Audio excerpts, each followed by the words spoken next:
बहुत दिनों के बाद आज हम फिर आपके साथ हैं। आज हम लोग क्या करेंगे, आज हम लोग मानव नेत्र के चैप्टर के एमसीक्यू क्वेश्चन को सॉल्व करेंगे, जो ये एमसीक्यू क्वेश्चन आपके बोर्ड्स एग्जाम में आएंगे। चलिए देखते हैं, कुछ क्वेश्चंस हैं जिसको हम लोग सॉल्व करते हैं एमसीक्यू। ये चैप्टर पूरा थ्योरी पे बेस्ड है, आपको याद कर लेना है, याद करने से ही आपको अच्छा नंबर मिल पाएगा।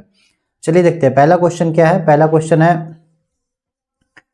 है मानव नेत्र में किस प्रकार का लेंस लगा रहता है। तो मानव नेत्र में किस प्रकार का लेंस लगा रहता है, उत्तल लेंस। ठीक है, चलिए पहले पेन ले लेते हैं।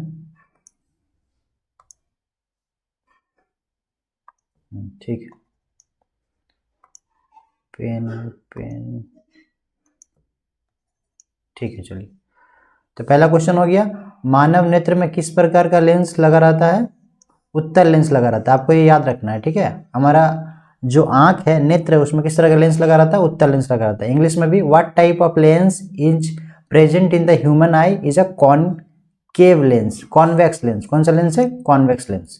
नेक्स्ट क्वेश्चन बोल रहा है कि आंख के रंगीन भाग को क्या कहते हैं। आंख का रंगीन भाग, जो आंख होता है, आंख के बीच में जो 3 लेयर होता है, अगर आप देखिएगा तो एक बीच में होलो, फिर एक जो कलर होता है ये वाला ब्लैक किसी का होता है, किसी का ब्लू होता है। ठीक है, और ये वाइट पार्ट।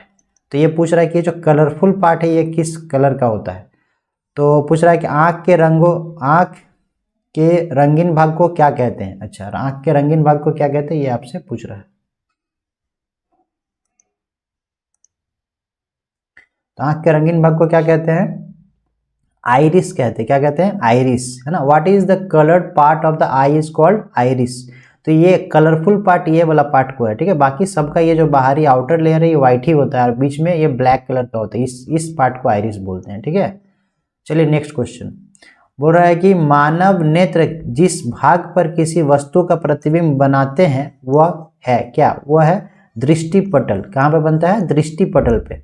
ठीक है, the part of on which the image of an object is formed by the human I is called retina. ठीक है, तो दृष्टिपटल को ही रेटिना कहते हैं। हिंदी में भी कभी कभी रेटिना लिखा हुआ रहता है, तो आपको रेटिना या दृष्टिपटल में टिक करना है। नेक्स्ट क्वेश्चन बोल रहा है कि मानव नेत्र के लिए निकट बिंदु क्या है। ठीक है, नियर पॉइंट क्या है, आपको याद रखना है 25 सेंटीमीटर, ना कि 10 मीटर, ना ही क्या बोलते हैं इनमें से कोई नहीं, क्या होगा 25 सेंटीमीटर। इसमें काफी कंफ्यूजिंग होता है, बहुत बच्चा 25 मीटर में मार के आ जाता है, नहीं 25 सेंटीमीटर निकट बिंदु है ये, near point is 25 centimetre. Next question, नेत्र के द्वारा किसी वस्तु का कैसा प्रतिबिंब बनता है। तो नेत्र के द्वारा वास्तविक और उल्टा प्रतिबिंब बनता है। कैसा बनता है, वास्तविक और उल्टा। अगर आपको ये चैप्टर आपने पढ़ा होगा, इससे पहले वाला चैप्टर जो रिफ्लेक्शन ऑफ लाइट है, परावर्तन ऑफ प्रकाश, उसमें भी आपको उत्तल लेंस के प्रॉपर्टी के बारे में पढ़ाया गया। उसमें क्या बताया गया कि जो उत्तल लेंस होता है उसमें किस तरह का इमेज फॉर्म होता है, उसमें आपका आगे की फ्रंट में इमेज फॉर्म होता है, प्रतिबिंब बनता है, जो वास्तविक और उल्टा होता है, नीचे फॉर्म होता है। ठीक है, how is the image of an object formed by eye is called real and inverted. Next question, मानव नेत्र की सामान्य दृष्टि के लिए दूर बिंदु कितनी दूरी पर होता है। तो far point, this is the far point. Far point क्या है, फार पॉइंट होता है अनंत पर, जिसका कोई लिमिट नहीं है, कोई लिमिट नहीं, एट इन्फिनिटी। जब आप कहीं खड़े होकर रोड में दूर तक देखते हैं तो क्या होता है कि आपको क्या बंद हो जाता है दिखना, नहीं, आपको दिखते रहता है।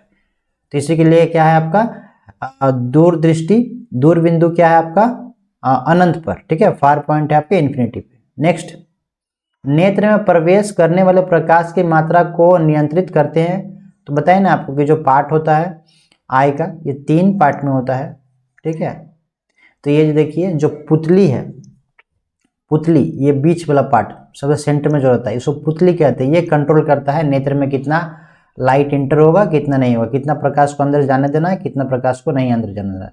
Which control the amount of light is entering the eye is called pupil. ठीक है, प्यूपल। तो क्यों कम ज़्यादा क्यों करता है, आपका इसमें भी क्वेश्चन आता है। क्योंकि जब आप किसी लाइट वाला रूम में रहते हैं या किसी लाइट वाला एरिया में रहते हैं जहाँ पर प्रकाश काफ़ी ज़्यादा है, वहाँ पर आपको प्रकाश की कम मात्रा की आवश्यकता होती है किसी भी वस्तु को और किसी को भी देखने के लिए। लेकिन जहाँ पर लाइट की मात्रा क्या हो, काफ़ी कम हो, वहाँ पर लाइट ज़्यादा चाहिए आपको देखने के लिए, उस टाइम प्यूपल का साइज क्या होता है, बड़ा हो जाता है, पुतली का साइज बड़ा हो जाता है। ठीक है, चलिए नेक्स्ट क्वेश्चन, निकट दृष्टि दोष को किस लेंस से दूर किया जाता है।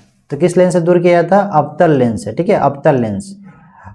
Which lens is use to correct myopia? Is a concave lens. Concave lens क्या करता है? करेक्ट कर देता है निकट दृष्टि दोष को, मायोपिया को। तो इसमें क्या होता है, जो आप जरा समझिए, ये जो उत्तल लेंस होता है इसमें क्या होता है कि आपका ये अवतल लेंस हो गया, उत्तल लेंस में क्या होता है, आपका आंख में लगा हुआ है, तो आपका जो रेटिना है इससे पहले आपका इमेज फॉर्म होने लगता है। क्या? प्रतिबिंब जो होता है इससे पहले बनने लगता है रेटिना के आगे में, इसलिए इसका नाम क्या दिया गया? निकट दृष्टि दोष। लेकिन निकट दृष्टि दोष में आपको देखने का दूर का प्रॉब्लम हो जाता है, ठीक है, लेकिन ये अंदर का जो मैकेनिज्म उसमें क्या हो रहा है कि आपका जो इमेज प्रतिबिंब जो है दृष्टि पटल से आगे बन जा रहा है, इसीलिए इस लेंस के आगे में क्या लगा देंगे हम लोग? एक अवतल लेंस लगा देंगे, जिससे फिर क्या होगा, आपका जो इमेज है फिर से रेटिना में फॉर्म होने लगेगा और आपको इजिली दिखाई देने लगेगा, ठीक है। दैट इज द मैकेनिज्म, ठीक है। तो इसलिए आपको निकट दृष्टि दोष मायोपिया में कौन सा लेंस यूज करना? अवतल लेंस, कॉनकेव लेंस। नेक्स्ट, दूरदृष्टि दोष को किस लेंस से दूर किया जाता है? तो दूरदृष्टि दोष को किससे? उत्तल लेंस से, ठीक है। Which lens is use to correct the farsightedness? Is a convex lens, ठीक है। इसमें क्या होता है कि आपका लेंस लगा हुआ है उत्तल, ठीक है, आपका में लगा हुआ है, आपका में कॉन्वेक्स लेंस ही लगा हुआ है आपका आई में, और रेटिना जो है, तो रेटिना के आगे है ना, बियॉन्ड द रेटिना आपका क्या होता है? इमेज फॉर्म होने लगता है, इसलिए इसका नाम है दूरदृष्टि। लेकिन इसमें कोई सामने का देखने का प्रॉब्लम होता है, इसीलिए आपको क्या करना होगा, इसमें आपको फिर से एक उत्तल लेंस ही लगाना होगा और आपको क्या कर डिस्टेंस को शॉर्टर कर देगा, छोटा कर देगा, फिर आपका रेटिना में फॉर्म होने लगेगा और आपको इजिली दिखाई देने लगेगा। तो दैट इज द मैकेनिज्म। इसीलिए दूरदृष्टि दोष में क्या लगाया जाता है? उत्तल lens, convex lens. Next question, जरा दृष्टि दोष को किस लेंस से दूर किया जा सकता है? तो इसमें है बायोफोकल लेंस। बायोफोकल लेंस का मतलब है कि इसमें दोनों लेंस लगा रहता है, उत्तल और अवतल दोनों लेंस लगा रहता है। इस तरह का लेंस से आपको जरा दृष्टि दोष को दूर किया जाता है, ठीक है। चलिए नेक्स्ट क्वेश्चन, 11 नंबर क्या कहता है? इंद्रधनुष बनने का क्या कारण है? तो इसका कारण क्या है? वर्ण विक्षेपण, अपवर्तन तथा पूर्ण आंतरिक परावर्तन। तो ये आपका रीजन है जो 6C नंबर में दिया हुआ है कि इंद्रधनुष बनने का क्या क्या रीजन है? वर्ण विक्षेपण, अपवर्तन तथा पूर्ण आंतरिक परावर्तन। आपको याद कर लेना है, ठीक है, तभी आप एग्जाम में अच्छा नंबर ला पाइएगा। तारे का टिमटिमाना प्रकाश के किस घटना को दर्शाता है? तो प्रकाश का अपवर्तन, प्रकाश के अपवर्तन के कारण ही तारे हमें टिमटिमाते हुए नजर आते हैं। असल में तारे टिमटिमाते नहीं है, हमें ऐसा प्रतीत होते हैं कि वो टिमटिमा रहे हैं, क्योंकि प्रकाश का परावर्तन के कारण ऐसा वो प्रतीत होते हैं। आपको इस क्वेश्चन को क्या होता है थ्योरी में भी लिखने के लिए आता है, उसमें भी डिटेल्स में आपको बताया जाएगा। थ्योरी का भी हम लोग वीडियो बनाएंगे, इसमें बताएंगे कि क्यों ऐसा टिमटिमाता है। क्योंकि हमारे क्षोभ मंडल, समताप मंडल जो मंडल है उसमें तापमान का परिवर्तन होता है, और तापमान का परिवर्तन होने के कारण क्या होता है कि प्रकाश जो हो, प्रकाश का परावर्तन होता है। इसी कारण से प्रकाश के परावर्तन के कारण तारे टिमटिमाते हुए नजर आते हैं। नेक्स्ट, आकाश का रंग नीला क्यों दिखाई देता है? तो प्रकाश का परिकिरण के कारण, ठीक है, परिकिरण के कारण क्या होता है, हमें आकाश का रंग नीला दिखाई देता है, प्रकाश का परिकिरण के कारण, याद रखिएगा। नेक्स्ट, खतरे का निशान के रूप में किस रंग का उपयोग किया जाता है? तो लाल रंग का उपयोग किया जाता है। क्यों किया जाता है? क्योंकि लाल रंग फैलता नहीं है, लाल रंग सबसे कम फैलता है, ये आपको दूर से ही दिखाई देगा, इसलिए खतरे के निशान के लिए हम लोग लाल रंग का उपयोग करते हैं, ना ही कि पीला, नहीं हरा, ठीक है। नेक्स्ट, नेत्र लेंस की फोकस दूरी में परिवर्तन किया जाता है। क्यों किया जाता है? सिलिली पेशियों, गलत लिखा हुआ है, बाय क्लेरी मसल्स, ठीक है, इंग्लिश में सही लिखा हुआ है।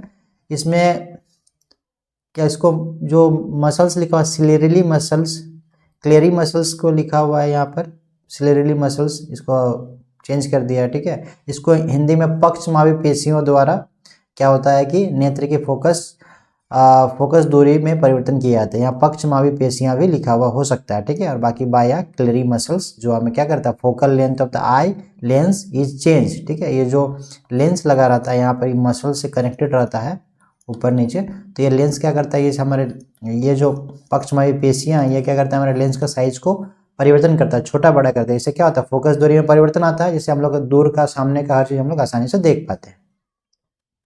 इसी के साथ आपका ये 15 क्वेश्चन एमसीक्यू है। ये 15 जो एमसीक्यू क्वेश्चन है काफ़ी इंपॉर्टेंट है, आप लोग इसको बार बार देखिए और याद करने का कोशिश कीजिए, जिससे आप इस चैप्टर में अच्छा नंबर ला पाइएगा। Thank you.